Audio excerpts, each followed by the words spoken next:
Welcome to the Interview Podcast, the voice of InterCT. InterCT's aim is to help young athletes become excellent individuals through the vehicle of soccer. Love the game, love to learn, and love to compete at InterCT. Hi, everyone. Back with another Interview Podcast. I am Aaron Mazzola, joined by Tom Robinson. How you doing today, Tom? Good, man. How are you doing? Good. Now, we're back in Connecticut after some warm weather in Florida.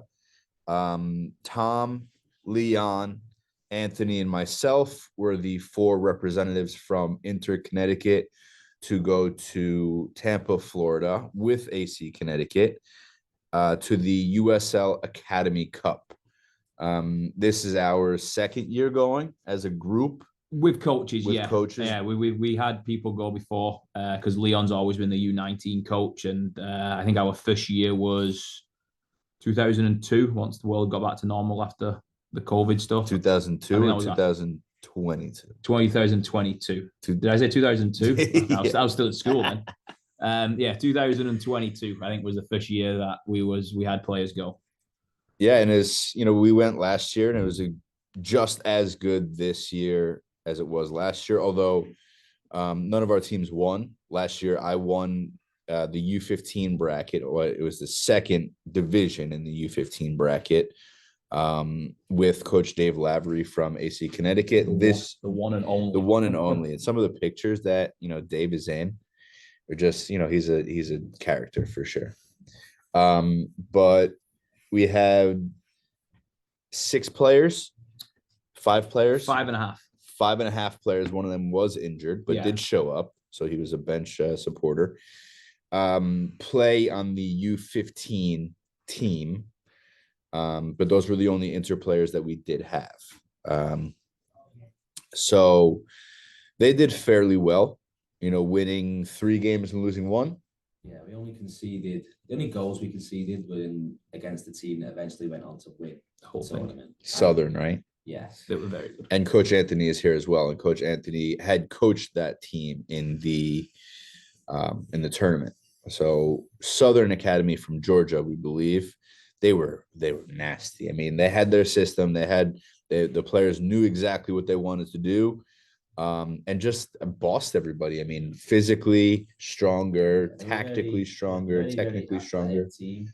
It was a tight game for large parts, but as soon as we had to push, as soon as we needed an equalizer, because it's tournament play, and we knew that we couldn't lose the game if we wanted to progress to the final.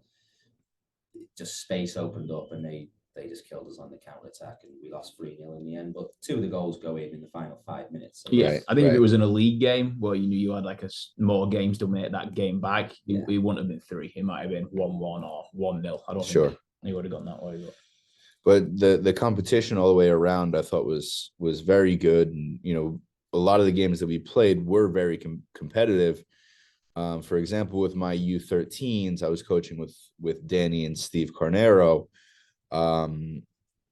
We lost the first one 1-0, tied the next 2 both 1-1, and then we won the 4th game 5-2.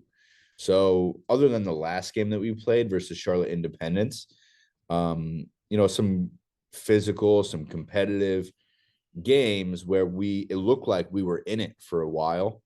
And then either we conceded early or we scored early and then allowed the other teams to get back in the game. But, teams like Charlotte Independence was the last game. Tormenta was in the South Georgia Tormenta, which is a USL League One team, was in the tournament. Who else was in that tournament? I can pull the schedule up here. Yeah, I think easy way just to summarize it is we are probably the underdog when we go to this competition. I think if you look at the funding and player pool, we're probably at the lower end of those. Just so our kids compete at this level is credit to everyone involved, from ownership to coaches to players to especially in the top bracket. Yeah, you've got for sure so many teams that are actually really big clubs within the USL. Well, it's good to note that as well. The U15s were in the top bracket, right? So some of the teams that were in this here Phoenix Rising, Tampa Bay United, Chattanooga Red Wolves, Detroit City FC, Indy 11, FC Miami, Tampa Bay, Lexington, Kentucky, AC Connecticut.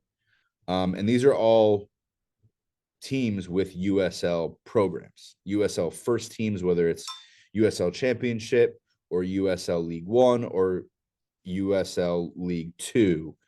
But these are legitimate professional programs with first teams. Yeah, I think that hits it on the head. I was talking with, I think it was the Indy 11 coach for the U19s, and he was telling me how they have a $2 million budget just for the U19 team. So what I can tell you for 100% fact is we do not have a $2 million budget to for our U19 team. You know, we do cover the hotel while we're down in Tampa, but it's yeah, I think for me, well, what I've started to learn with my second year there is the US, so we talk about it quite a lot. It's got a lot of diluted programs, but the USL Academy is definitely not one of them. The standard there, the level of play there, you know, technical ability is very, very high. You know, we watched one game with our U19 against who they play, Miami. And they were, wow, it was very, very high, very, very strong quality. Sorry. Oh, sorry, mate. Coach Leon is here now. He just joined unexpectedly. How you doing? How you doing, Leon? Also voted the best warm-up by the USL. far.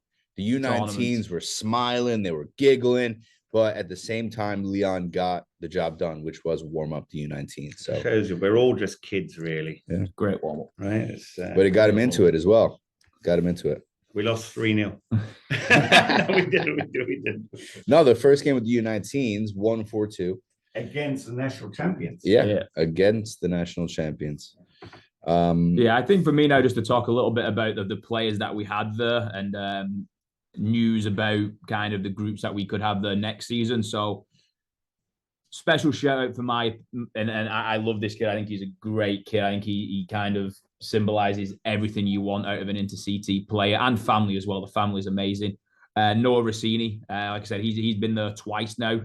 He was part of the first two ever Inter players invited down when he was part of the U13 group, and then 2 years later he comes back and he's picked to be the captain, which says a lot, you know, for a boy who's the head coach of the U15 team is an AC Connecticut coach, and then obviously Coach Anthony's there as the assistant representing Inter. So for the AC Connecticut coach who doesn't know Noah as well as we do to pick him as the head coach, you know, I think that says a lot about Noah's leadership, his personality, the way he kind of carries himself. I think that's great. And then obviously you add the fact that he is a very good soccer player to that as well. So, you know, special shout out to Noah there. Another one, not been with us as long as Noah, we had Giacomo.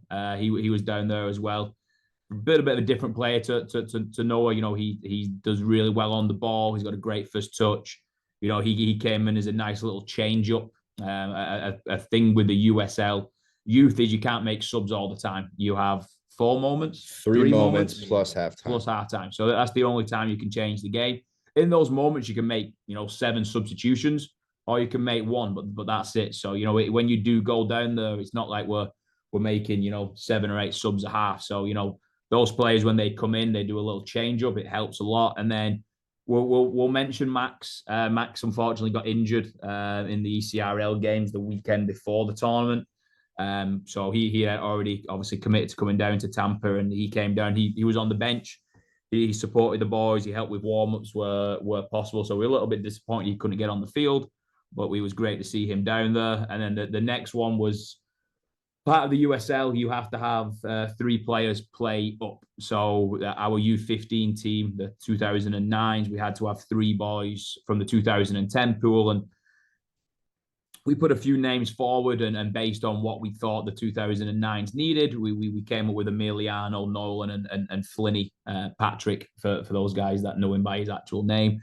And I think they all did really, really well. I was really impressed with Patrick. Patrick kind of got a tough role to fill. His job was to go get us the ball back, and you know, doing that, playing a year up is a very difficult task. So, you know, I thought he did great at that. Emiliano was just Emiliano, very chilled, very laid back, did his job very well, give us balance and width on the on the wing when he played in that wing back role. And then Nolan, his physicality, his athleticism kind of, put him in that mix where he was able to, again, when we needed to rest our starters, throw him in and do well. And to touch on it, Emiliano and Pat, they was with us from U9. So to see those guys going to Tampa last year as U13s, going to Tampa this year as U14s, playing up, and hopefully have them going back to Tampa next year as U15s for a third year in a row would be great for their development, but also for the inter-CT pathway and kind of showing these guys what they can achieve. Yeah, definitely. And as you were saying that, Tom, I realized, or thinking about it, there was only 2 teams from Connecticut in that entire tournament. Yeah. Hartford Athletic, which is a legitimate USL championship program with an academy, and AC Connecticut. And we're part of one of the programs. And that just goes to show, what we can offer. And for the best players in our programs, you do have an opportunity to go play with AC Connecticut against some of the best programs in the country. So if that's something that you want and you're in our inter programs, you will have the opportunity to show and possibly be selected for some, not just the Academy Cup, but also the Academy League finals, which also takes place in Tampa. Yeah. And we have several different age groups for this. And, this year we only had U15 players, but in previous years we've had U13 as well as U19 players that went in, and whether it be the Academy League or the Academy Cup, you have the opportunity to play at the highest level you possibly can. Yeah. I'm going to go on record next year, record high number of inter-CT players there. With it being the 2012s and the 2010s, I feel like we should have a good number of players. Plus, we might have a few U19 players in there as well once the current ones age out. For sure. Yeah, I think next year I'm going to guesstimate.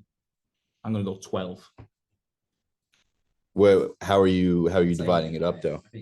You think even higher? Because I think U13 is 2012, and I think we should have at least 4 or 5 in there, maybe a few more. And then the 2010s, we should have at least. I'll let Coach Anthony say. Take a roster of 19 players. Should be majority of our boys now. But that depends who gets new added. faces. New faces always come in. But yeah, I think we could have 15. Yeah, I reckon. So definitely looking up. And, we wanted to give our podcast fans and inter-family members a little recap of, where we all were in the past week. And, hopefully this gets people excited for what we have coming at Inter. And Tampa's also not a bad place to go for a few days in the middle of winter. It's definitely not. And Great. The weather was 85 degrees, and it was only cloudy the last day. So, Quinn got a little burnt, but I didn't get burnt. No, you didn't get burnt. He was really good with the sunscreen. If we're making fun of anybody, it should be Dave you for Lavery. sweating through that t-shirt around the pool. Oh yeah, I got the summer disgrace. sweater on. I always got the summer sweater on, so I'm always sweat. So a couple days in Tampa is good for me, and then after that, I'm like, I need air conditioning. I need to be freezing for a little bit. But anyway, thanks for listening. This was a little recap, of where we were and what we do offer as some of the players get older, and if they're looking for higher quality programs or more competitive teams to join, we do offer that. And, there is more to come. And, the next podcast that we have, we'll be talking about something that we're all really excited about in the USL Youth, USLY, a new league by USL. Well, it's not really a new league, but it's rebranded from the Super Y League, and USL had taken it over, and now it's branded USLY, and we are one of 2 teams accepted into that league for the summer in Connecticut. From Connecticut. But if you want to learn more about that, We have more information coming online very soon, but the next podcast will be talking about the USL Summer League that we will be taking part of. So thanks for listening. Thanks, Tom. Thanks, Anthony. And Leon's gone now, but it was a great week, boys, and we look forward to what we have coming in the future. Thanks again for listening. Bye. Take care. Peace. Bye. Bye. Thanks for listening to the Interview Podcast.